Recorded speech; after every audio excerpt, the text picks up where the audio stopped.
My grandfather's cabin sat on that mountain for 37 years. No one ever looked at it twice. The HOA never sent a single letter, never collected a single fee. To them, that cabin didn't exist, until I found gold in the creek. 72 hours later, I received my first piece of mail from the HOA in my entire life. It wasn't a welcome letter. It was a demand that I sign over all mineral rights, along with a copy of a document from 1987 that I had never seen before. They said if I didn't sign within 30 days, they would place a lien on my property and sue to seize it. If you were me, what would you do? I didn't sign. I dug, not for gold, for records. And what I found was worth more than any gold deposit. It was enough to bring down an entire system. My grandfather, Earl Murph, passed away in the spring of 2019. He left me 3 things: a worn leather wallet with $7 inside, a collection of geological survey maps from the 1950s, and a cabin on the eastern slope of the Sierra Nevada mountains. The cabin was old, built in 1987, the year my grandfather retired from the power company and decided he wanted to spend his remaining years somewhere quiet, somewhere he could fish and hunt for rocks and not answer to anyone. I was 8 years old when he first took me up there. I remember the smell of pine needles and wood smoke. I remember the sound of the creek behind the property, running clear and cold over smooth stones. I remember thinking it was the most peaceful place I had ever been. For 5 years after he died, I didn't do much with the property. I paid the county taxes about $800 a year and drove up once or twice each summer to make sure the roof hadn't caved in and the pipes hadn't frozen. The cabin wasn't worth much on the market. The access road was unpaved. The nearest town was 40 minutes away, and the structure itself needed more work than I could afford, but I couldn't bring myself to sell it. It was the last piece of my grandfather I had left, so I held on to it, the way you hold on to things that matter more for what they mean than what they're worth. I never received any mail about the property except the annual tax bill from Nevada County, no letters from neighbors, no notices from any homeowners association. As far as I knew, the cabin existed outside of any organized community. It was just land, and trees, and that creek. In the summer of 2024, I took 2 weeks off from my job as an electrician in Reno and drove up to the cabin with a truckload of supplies. I planned to fix the porch railing, replace some rotted boards on the deck, and clear the brush that had grown up around the foundation. On the 3rd day, I was working near the creek, pulling out dead branches and debris that had accumulated over the winter. The water was low. It had been a dry spring, and I could see the creek bed clearly for the first time in years. That's when I noticed something glinting in the sand. I reached down and picked up a small handful of wet sediment. Mixed in with the gravel were tiny flakes of yellow metal. At first, I thought it was pyrite fool's gold, but the flakes were soft, malleable. They didn't shatter when I pressed them between my fingers. I had watched enough videos and read enough of my grandfather's old books to know what I was looking at. It was gold, placer gold, the kind that washes down from higher elevations and settles in creek beds. The same kind that drew hundreds of thousands of people to California in 1849. You might be wondering why I did what I did next. I'll be honest with you, I wasn't thinking clearly. I was excited. I wanted to know if what I had found was real, if there was more, if my grandfather had known about it all along. So I took a photo of the gold flakes in my palm and posted it to an online forum for amateur prospectors in the Sierra region. I asked if anyone could confirm what I was seeing and whether it was legal to pan for gold on private property. The responses came quickly. Yes, it was real gold. Yes, I could legally extract minerals from my own land, assuming I held the mineral rights. And yes, there were regulations I would need to follow if I wanted to do anything beyond recreational panning. I went to bed that night feeling like I had discovered something magical, a connection to history, to my grandfather, to the land itself. 72 hours later, the magic ended. I drove down to my mailbox at the end of the access road and found a certified letter waiting for me. The return address was a law office in Grass Valley, Harmon and Associates. Inside was a single page, typed on heavy cream-colored paper, with a letterhead that read, Pine Ridge Estates Homeowners Association. I had never heard that name before. I didn't know my grandfather's property was part of any HOA, but according to the letter, it was and had been since 1987. The letter informed me that all mineral rights within the Pine Ridge Estates community were the collective property of the HOA per Article 14. Section 7 of the CC&Rs. It stated that any extraction of minerals without HOA authorization constituted a violation of the covenant and could result in legal action, and it demanded that I sign an enclosed mineral rights transfer agreement within 30 days, relinquishing all claims to any minerals found on my property. The signature at the bottom belonged to someone named Victor Harmon, identified as both president of the Pine Ridge Estates HOA and managing partner of Harmon and Associates. The same person who ran the HOA also ran the law firm, sending me threats. I read the letter 3 times, trying to understand what I was seeing. My grandfather had owned this land for 37 years. He had never mentioned an HOA. I had never received a single bill, a single notice, a single communication of any kind. And now, within 3 days of posting about gold online, they had found me. They knew my name. They knew my address. They knew exactly what I had discovered, and they wanted it. I sat in my truck for a long time, holding that letter, staring at the trees. Something was very wrong here. I just didn't know yet how wrong it would turn out to be. The next morning, I called the phone number listed on the letter. A woman answered on the 3rd ring, her voice flat and professional. "Harmon and Associates, how may I direct your call?" I told her I was calling about a letter I had received from Pine Ridge Estates HOA. She asked for my name and property address, then put me on hold without another word. The hold music was classical, something bland and forgettable. I sat there for nearly 8 minutes before a man's voice came on the line, deep, unhurried, with the practiced calm of someone who had made a career out of sounding reasonable while saying unreasonable things. "Mr.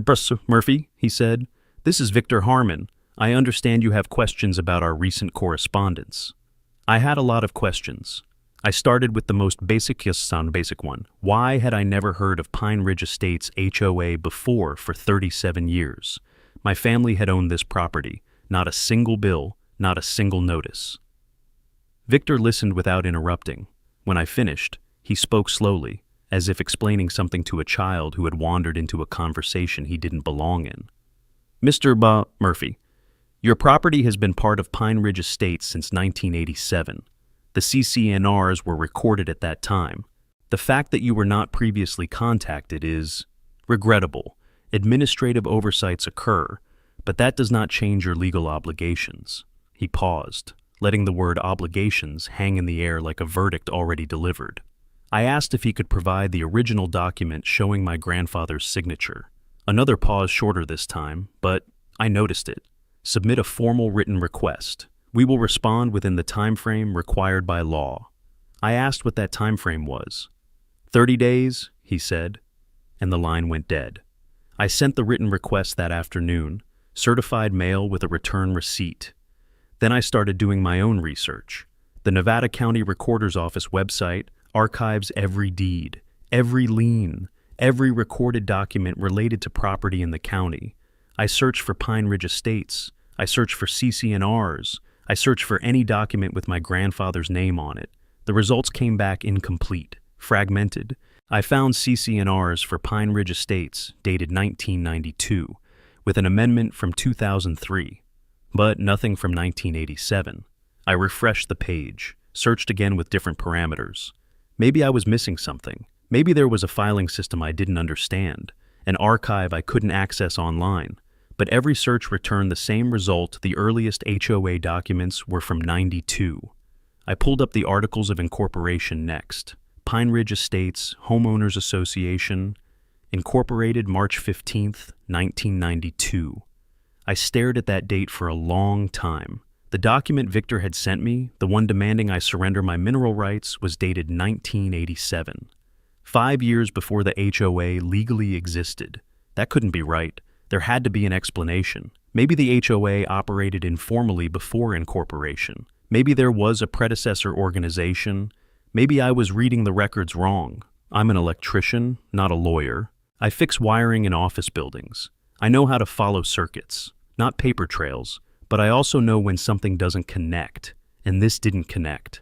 I found my grandfather's original deed from 1987. Earl Murphy, sole owner, fee, simple absolute.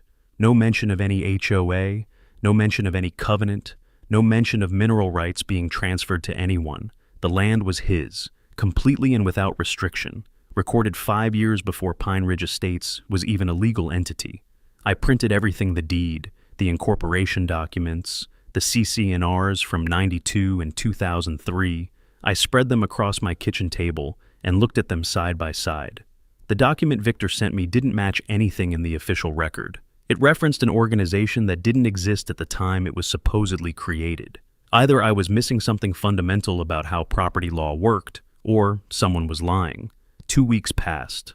No response to my written request. I called the office again. The same woman answered. I later learned her name was Kathleen Young, and told me my request was being processed. I asked when I could expect a response. She said she didn't have that information. I asked to speak with Victor Harmon. She said he was unavailable. I asked when he would be available. She said she couldn't say. I left my number for the 3rd time and hung up. The silence on the other end wasn't accidental. Victor Harmon knew exactly what I was looking for, and he was making me wait, hoping I would lose patience, lose interest, or simply give up and sign the paper they had sent me. That's how systems like this work. They don't need to be right. They just need to be exhausting. That night, I posted on an online forum for homeowners dealing with HOA disputes. I kept the details vague, didn't name names, didn't identify the location, but I laid out the basic facts. HOA claims rights based on a document from '87. HOA was incorporated in '92. No matching records in county files. The responses came slowly at first, then faster. Are you sure you're reading the dates right? I've been in Pine Ridge for 15 years. Never heard anything about mineral rights. Be careful. If the HOA president is also a lawyer, he knows how to play this game. Could be a clerical error. Don't get paranoid. Victor Harmon? I know that name. He did something similar to my family back in 2015. The comments were mixed. Skeptical, supportive, confused. But one thing stood out. I wasn't the only person asking questions about Pine Ridge Estates. And Victor Harmon's name kept appearing in stories that sounded uncomfortably familiar. I drove to the Nevada County Recorder's office on a Tuesday morning. The building was a low-slung government structure on the edge of Grass Valley, the kind of place where fluorescent lights buzz overhead, and the carpet hasn't been replaced since the Reagan administration. I signed in at the front desk and explained what I was looking for, all recorded documents related to Pine Ridge Estates HOA, specifically anything from 1987. The clerk, a woman in her mid-40s with reading glasses hanging from a chain around her neck, typed something into her computer and frowned. "Pine Ridge Estates," she said. "Let me pull that up." Her name tag read Darlene Torres. She would turn out to be the first person in this entire process who actually helped me. Darlene led me to a back room filled with filing cabinets and microfiche machines. "Most of our records are digitized now," she said, "but anything before '95 might still be in the physical archives." She pulled up the HOA's file on her screen and scrolled through the entries. Articles of Incorporation, 1992, CC&Rs, recorded June of '92, amendment to CC&Rs, recorded March 2003, nothing else. She searched again using different keywords: covenant, mineral rights, Pine Ridge, '87. The system returned no results. "If there was a document recorded in '87, she said slowly, looking at me over her glasses, "it would be in this system. Everything gets indexed when it's filed. I'm not seeing anything." I asked if a document could exist without being recorded. She shrugged. "Possible, sure, but if it's not recorded, it's not enforceable against subsequent owners. That's basic property law." I asked her to print copies of everything she had found. She charged me $47 for the stack of papers, certified copies of the Articles of Incorporation, both versions of the CC&Rs, and my grandfather's original deed. As she handed me the receipt, she said something that stuck with me. "Mr. Harmon comes in here pretty often. He knows this system better than most lawyers." I asked her what kind of things he usually requested. She hesitated, then shook her head. "I probably shouldn't say, but let's just say he's very interested in older properties, the ones where the original owners have passed away." She didn't elaborate. She didn't need to. That night, I spread all the documents across my kitchen table and started comparing them line by line. The CCNRs from 1992 were straightforward rules about property maintenance, architectural standards, noise restrictions, standard HOA stuff. No mention of mineral rights anywhere. The 2003 amendment was longer, more detailed. It added several new sections, including Article 14, Community Resource Management. Section 7 of that article stated that all mineral, water, and subsurface rights within Pine Ridge Estates shall be held collectively by the association for the benefit of all members. And there it was, the clause Victor Harmon had cited in his letter, but it was dated 2003, not 1987, and buried in the fine print at the bottom. I found something else. This amendment applies to all properties acquired after the date of recording. You might be thinking what I was thinking. My grandfather acquired his property in 1987, 16 years before this amendment existed.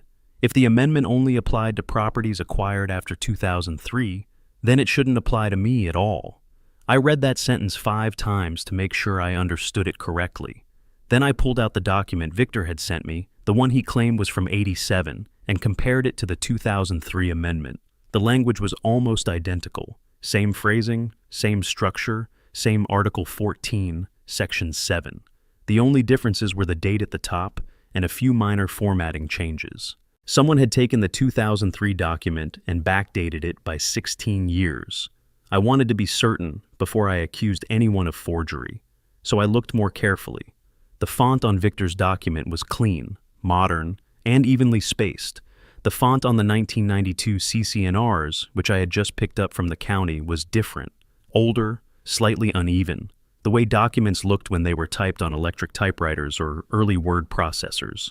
The 2003 amendment looked more similar to Victor's version, but still not quite the same. Something was off, but I couldn't put my finger on exactly what. I made a note to look into it further when I had more time. My phone buzzed, an email from Harmon and Associates. Dear Mr. Murphy, this is a reminder that your deadline to execute the mineral rights transfer agreement is in 18 days. Failure to comply will result in the association exercising its full legal remedies, including but not limited to placement of a lien and initiation of foreclosure proceedings. Please contact our office immediately to arrange signing. No response to my document request, no acknowledgement of my questions, just another threat, dressed up in legal language, designed to make me feel small and powerless. I didn't respond to the email. Instead, I opened the county assessor's website and started searching for other properties in Pine Ridge Estates.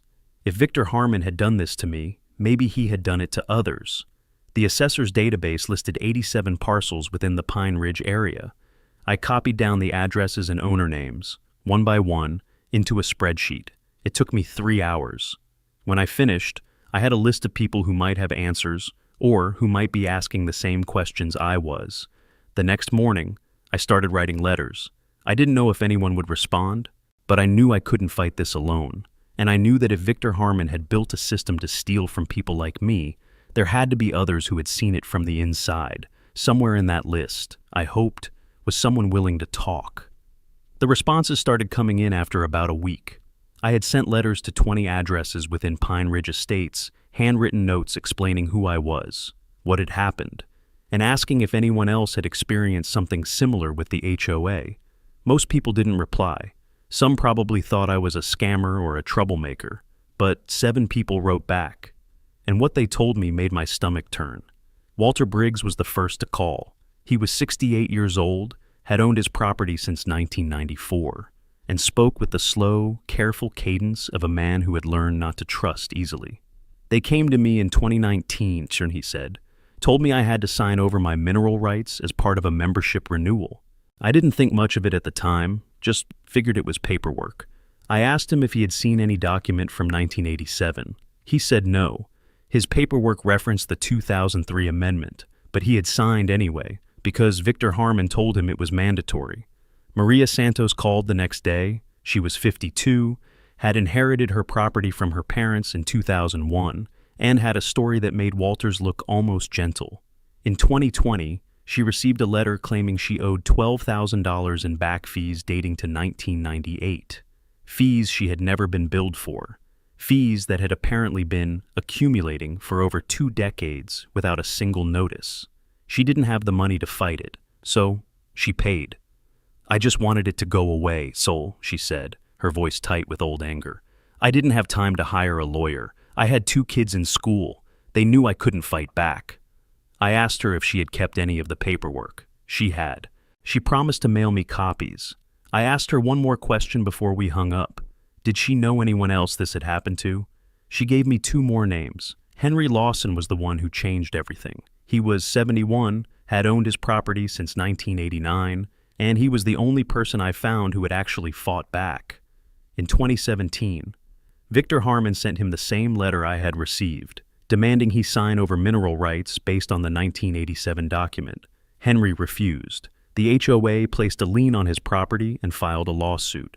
Henry hired a lawyer, a woman named Olivia Watson from Sacramento who specialized in property rights disputes. The case went on for nearly 2 years before the HOA suddenly dropped it. "They withdrew everything," Henry told me.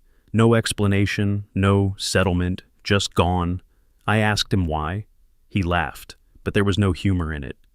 "Because they knew they would lose. My lawyer found problems with their documents. Serious problems. But I ran out of money before we could take it to trial, and they knew that too. They just had to wait me out." I shared what I had learned, anonymously, on the homeowners forum where I had first posted. The response was immediate and divided. "This is exactly why I'll never live in an HOA. You're making serious accusations. Hope you have proof. I'm in Pine Ridge, checking my own paperwork right now. Victor Harmon did something similar to my family in 2015. We didn't fight, we just moved. Sounds like a coordinated scam. Someone should call the state attorney general. Or it's a misunderstanding, and you're about to ruin a man's reputation. How many people have to come forward before it stops being a misunderstanding?" The community was splitting. Some believed, some doubted. But the conversation was no longer just about me. It was about a pattern that stretched back years, touched multiple families, and always led back to the same name. I called Olivia Watson's office the next morning. I explained who I was, how I had gotten her name, and what I was dealing with. She remembered the Lawson case immediately. "That one stuck with me," she said. "The documents they produced had inconsistencies I'd never seen before, dates that didn't match incorporation records, language that seemed copied from later amendments. We were building a strong case, but Mr. Lawson couldn't afford to continue, and the HOA knew it." I asked if she would be willing to look at my situation. She agreed to review my documents. No charge for the initial consultation. I drove to Sacramento 3 days later with a folder full of everything I had collected Victor's letter, the county records, the responses from other homeowners, and my grandfather's original deed. I am Michael Vincent, the storyteller bringing you today's story, here on Dear HOA. And if you were in this situation facing an HOA that suddenly appeared after decades of silence, waving documents that don't add up, demanding you hand over rights to your own land, what would you do? Would you sign and walk away? Would you fight, even knowing the cost? Leave your answer in the comments below. Let's see whose solution is the best. Thank you all. Olivia spent 2 hours going through everything. She asked questions I hadn't thought to ask. She made notes in the margins. She cross-referenced dates and signatures with databases I didn't know existed. When she finally looked up, her expression had changed. Gone was the professional neutrality. In its place was something sharper, the look of someone who had just found exactly what she was hunting for. Mr. Murphy, she said, "what you have here isn't just a property dispute. This is systematic fraud, and I think I can prove it." She pointed to Victor's 1987 document. "This font," she said. "Do you know what this is?" I shook my head. "It's Calibri. Microsoft released it in 2007. It didn't exist in 1987. It couldn't have. This document isn't just backdated. It was created decades after it claims to be from..." I stared at the paper in her hand. A font. Something so small, so ordinary, so easy to overlook. And it was the key to everything. "They've been doing this for years," Olivia said quietly. "But they got careless. And now we have proof." 10 days. That was how much time I had left when the second letter arrived. This one came in a larger envelope, thick with documents, and the tone had shifted from threatening to aggressive. The cover letter listed a series of violations allegedly observed on my property during a routine inspection conducted 3 days earlier. Overgrown vegetation exceeding community standards. Roof shingles are in visible disrepair. Fencing materials are not consistent with approved architectural guidelines. Each violation carried a fine. Overgrown vegetation, $800. Roof damage, $1,200. Fencing noncompliance, $2,200. Total $4,200. Due within 14 days. And at the bottom, a paragraph that made the strategy crystal clear. Failure to remit payment for the above violations, in addition to execution of the mineral rights transfer agreement, will result in immediate placement of a lien and initiation of foreclosure proceedings.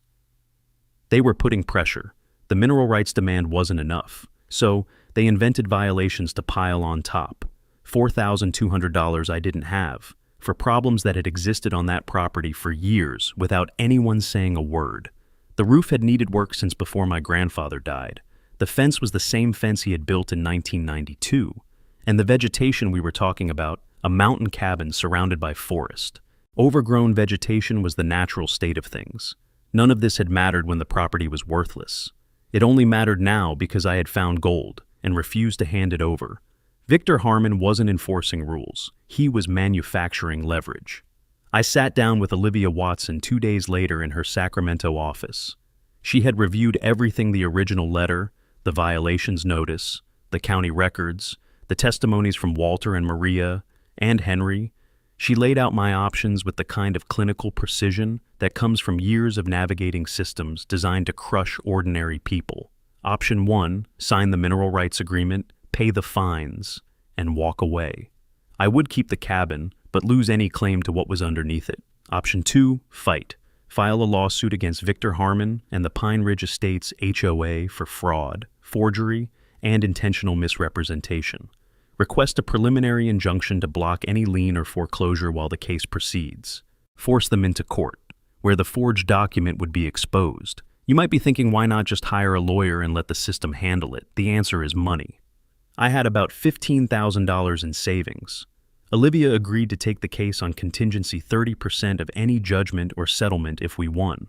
But I would still need to cover filing fees, court costs, expert witnesses, and document production. Her estimate was $3,000 to $5,000 up front, with more potentially needed as the case progressed. If we lost, I would owe nothing to Olivia, but I would be responsible for my own costs and possibly the HOA's legal fees if the court ruled against me. I could lose the cabin. I could lose my savings. I could end up worse than if I had just signed the paper and walked away. I thought about my grandfather. I thought about the 37 years he had spent on that land, fishing in that creek, watching the seasons change from that porch. He hadn't left me gold. He had left me a place with meaning, with history, with roots that went deeper than any mineral deposit.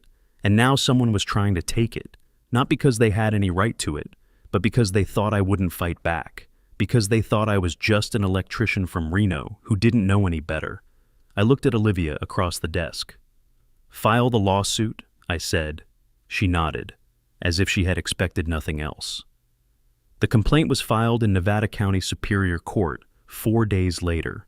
Murphyville Pine Ridge Estates Homeowners Association, et al., case number 2024, CV 01847. The defendants were the HOA as an entity and Victor Harmon personally. The claims included fraud, forgery, intentional misrepresentation, breach of fiduciary duty, and civil conspiracy. Olivia also filed a motion for preliminary injunction, asking the court to block any enforcement action against my property while the case was pending. The hearing was set for 3 weeks out. In the meantime, she sent a formal demand letter to Victor Harmon, withdraw all claims within 5 business days, or face public litigation that would expose everything. The response came faster than I expected, but not from Harmon and Associates. A different law firm, based in Sacramento, is representing Victor Harmon in his personal capacity. The letter dismissed our claims as baseless and defamatory, and threatened countersuits for malicious prosecution if we proceeded. But what caught my attention was the letterhead. Craig Newman, attorney at law. Not Victor Harmon, not Harmon and Associates. Victor had hired outside counsel to respond to a case involving his own law firm. That told me something important. He was worried. He was distancing himself from the documents he had created. He was preparing for the possibility that this might actually go to trial. For the first time since this started, I felt something shift. Not confident, not yet, but something close to it. The ground beneath Victor Harmon's feet was starting to crack, and I intended to keep pushing until it gave way completely. The hearing was scheduled for 10 o'clock on a Friday morning. I arrived at the Nevada County Superior Court at 9:15, wearing the only suit I owned, a charcoal gray two-piece I had bought for my grandfather's funeral 5 years earlier. The courthouse was an older building, stone facade and tall windows, the kind of place that still felt like it meant something. Olivia Watson met me in the lobby, carrying a leather briefcase stuffed with documents and a laptop bag over her shoulder.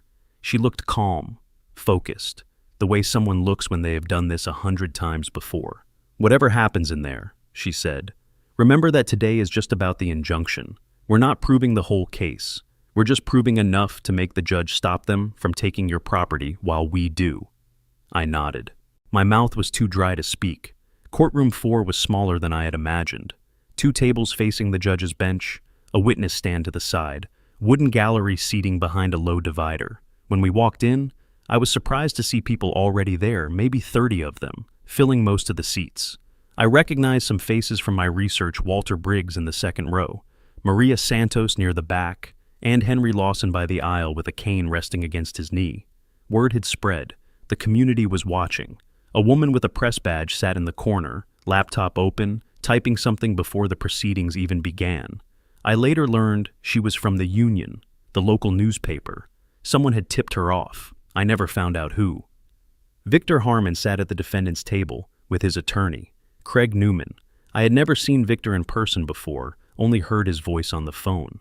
He was older than I expected, mid-50s with silver hair combed back from a high forehead, wearing a suit that probably cost more than my truck payment. He didn't look at me when I sat down. He stared straight ahead, hands folded on the table, projecting the kind of practiced calm that successful men use when they want you to know they're not worried. But there was something around his eyes, a tightness, a strain. He was worried. He just didn't want anyone to see it. Judge Matthew Hill entered at exactly 10 o'clock. He was a heavy-set man in his early 60s, with reading glasses perched on his nose and an expression that suggested he had seen every kind of case and wasn't easily impressed by any of them. He reviewed the preliminary filings, asked a few procedural questions, and then invited Olivia to present her argument for the injunction. She stood, walked to the center of the room, and began speaking in a voice that carried without being loud. She explained the timeline: my grandfather's purchase in 1987, the HOA's incorporation in 1992, the sudden demand for mineral rights in 2024, based on a document that claimed to predate the organization's existence. She walked the judge through the county records, the deed, the articles of incorporation, the CC&Rs from 92 and 2003. She showed him the letter Victor had sent me, with its claim of authority under a covenant from 87, and then she paused. "Your Honor," she said, "the document the defendants have relied upon to assert their claims contains a critical inconsistency." She opened her laptop and connected it to the courtroom's display screen. The 1987 document appeared, enlarged and clear. "This document is printed in Colibri font. Calibri was developed by Microsoft and released publicly in 2007 as part of Windows Vista. It did not exist in 1987. It could not have existed." She let that sink in for a moment. "This document is not authentic.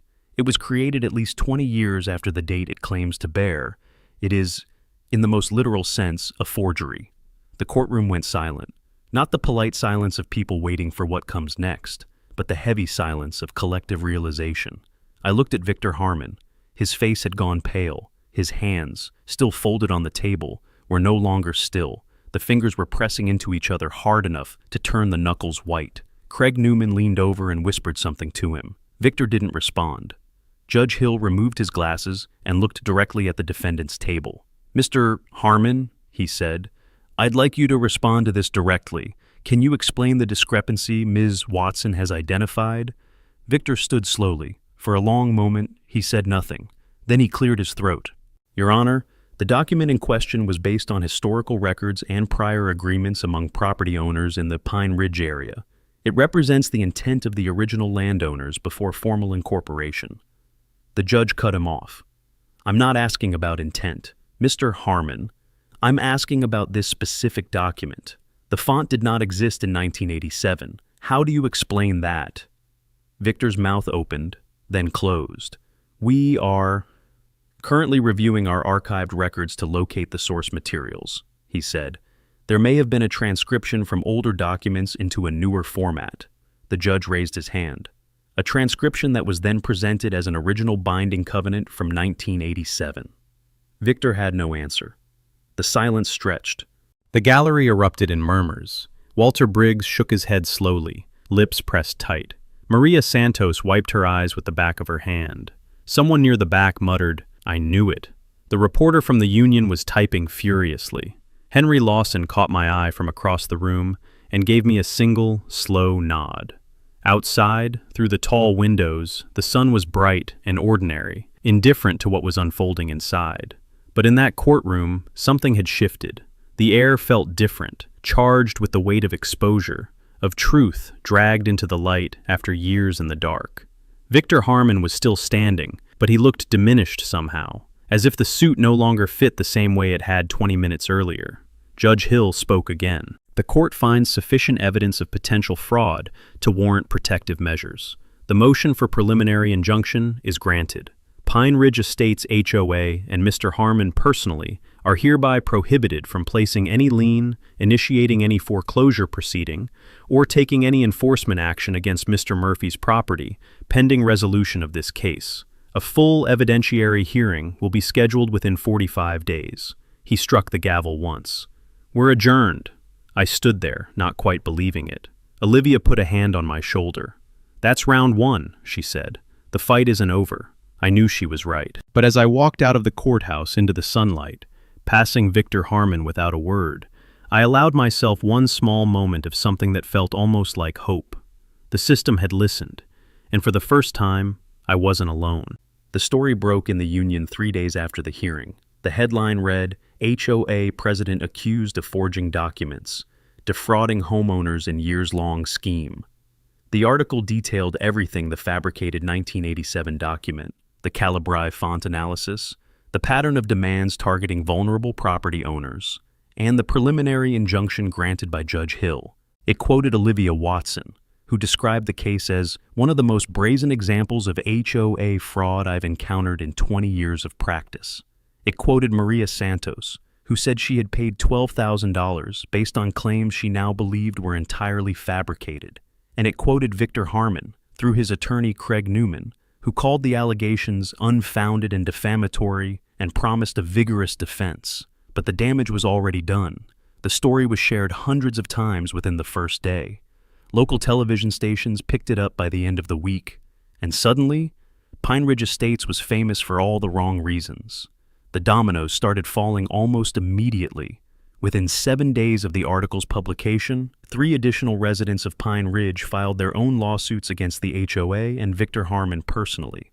Walter Briggs claimed he had been coerced into signing over mineral rights under pretenses. Maria Santos sought recovery of the $12,000 she had paid, plus damages for emotional distress. A third homeowner, someone I had never contacted, someone who had read about the case in the newspaper and recognized her own experience, came forward with records showing she had been threatened with foreclosure over fees that had never been properly assessed. The cases were consolidated for efficiency. Olivia Watson took on Walter and Maria as additional clients. The third homeowner hired her own attorney, a younger lawyer from Grass Valley who had been waiting for a case exactly like this. The State Bar of California opened a formal investigation into Victor Harmon's conduct. Under California law, attorneys who engage in fraud, forgery, or misrepresentation in their professional capacity can face discipline ranging from public reprimand to permanent disbarment. The investigation would take months to complete, but the mere fact of its existence was enough to destroy whatever remained of Victor's professional reputation. You might be wondering why he wasn't arrested, why he didn't face criminal charges immediately. The answer is complicated. Forgery is a crime, But proving criminal intent beyond a reasonable doubt is harder than proving civil fraud by a preponderance of evidence. The district attorney's office reviewed the case and ultimately declined to prosecute, citing insufficient evidence that Victor had personally created the forged documents rather than relying on documents created by others.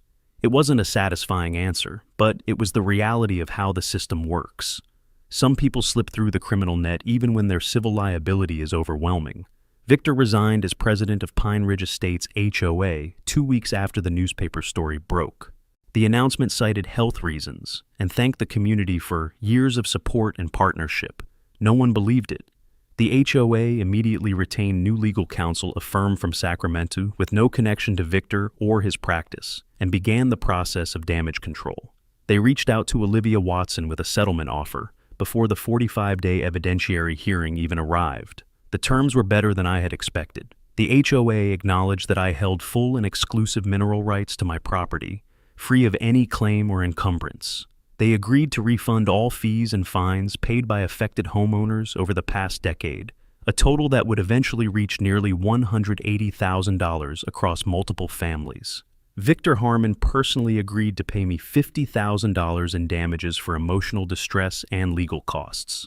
And the HOA committed to an independent financial audit covering the entire period of Victor's presidency, 8 years of records that no one outside the board had ever examined. In exchange, I agreed to drop my lawsuit and release the HOA from future claims related to this matter. But I insisted on one condition: all court documents would remain public record. No sealing, no confidentiality agreement, no quiet burial of what had happened. Olivia negotiated for 2 days before they accepted. The audit results came back 4 months later. They were devastating. During Victor Harmon's 8 years as president, the HOA had collected approximately $320,000 in fees, fines, and settlements that had no legitimate basis under the CC&Rs. Money extracted from people who didn't know their rights, who couldn't afford lawyers, who signed papers because they were afraid of losing their homes. Some of that money had gone into the HOA's general fund. Some of it had gone to Harmon and Associates for legal services that were never properly disclosed or approved. The exact accounting would take years to untangle, but the scope was clear. This wasn't a mistake. It was a business model. The state bar issued its ruling 6 months after that. Victor Harmon's license to practice law was suspended for 3 years, with the possibility of permanent revocation if any further violations occurred. He was also placed on the California Real Estate Commission's watch list, effectively ending any future career in property law. He sold his house in Pine Ridge Estates quietly, without announcement, and moved somewhere no one bothered to track. I never saw him again. Kathleen Young, the secretary who had answered my calls all those months ago, resigned the same week Victor did. Through her own attorney, she provided a statement acknowledging that she had been aware of irregularities in HOA documentation but had been afraid to speak up for fear of losing her job. It wasn't an excuse, but it was an explanation. The new board accepted her resignation without comment. I stood in the county recorder's office on a cold morning in December, watching Darlene Torres update the records. My grandfather's property, now officially recorded with full mineral rights intact. No liens, no encumbrances, no Victor Harmon anywhere in the chain of title. Darlene stamped the final page and handed me the certified copy. "That's done," she said. I looked at the paper in my hands, my name, my land, my rights, and felt something I hadn't felt in a long time. Not victory, something quieter than that. Completion. 6 months after the settlement was finalized, I drove up to the cabin on a Saturday morning in early spring. The road was still unpaved, still bumpy, still 40 minutes from the nearest town. Nothing about that had changed, but the cabin itself looked different now. I had spent the winter making repairs: new shingles on the roof, fresh boards on the porch, a coat of weatherproof stain on the siding that made the old wood gleam in the sunlight. The fence my grandfather had built in '92 was still standing, but I had reinforced the posts and replaced the sections that had rotted through. It wasn't a showpiece. It would never be featured in a magazine, but it was solid, and it was mine, and no one was ever going to take it from me again. I hired a geological survey company to assess the creek, a proper evaluation by people who knew what they were looking at. The report came back after 3 weeks. Yes, There was gold, placer deposits, the kind that washed down from higher elevations over thousands of years, but the quantities were modest. Commercial extraction would cost more than the gold was worth. Their estimate of total recoverable value, somewhere between $15,000 and $20,000, spread across the entire property, not enough to justify a mining operation, not enough to change anyone's life. I read the report sitting on the porch, listening to the creek run behind the cabin, and I started laughing. $20,000. That was what Victor Harmon had tried to steal. That was what he had built an entire fraud machine around a few flakes of gold in a mountain stream, worth less than the legal fees he had already spent trying to take it.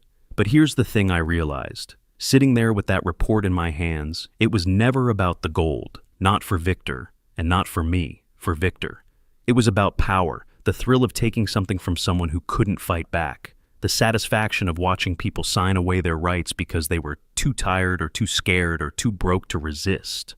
The gold was just an excuse, a trigger that activated a system he had been running for years. And for me, the gold was never the point either. I didn't fight because I wanted to be rich. I fought because my grandfather left me something, and someone tried to steal it, and I couldn't let that stand. Some things matter more than money.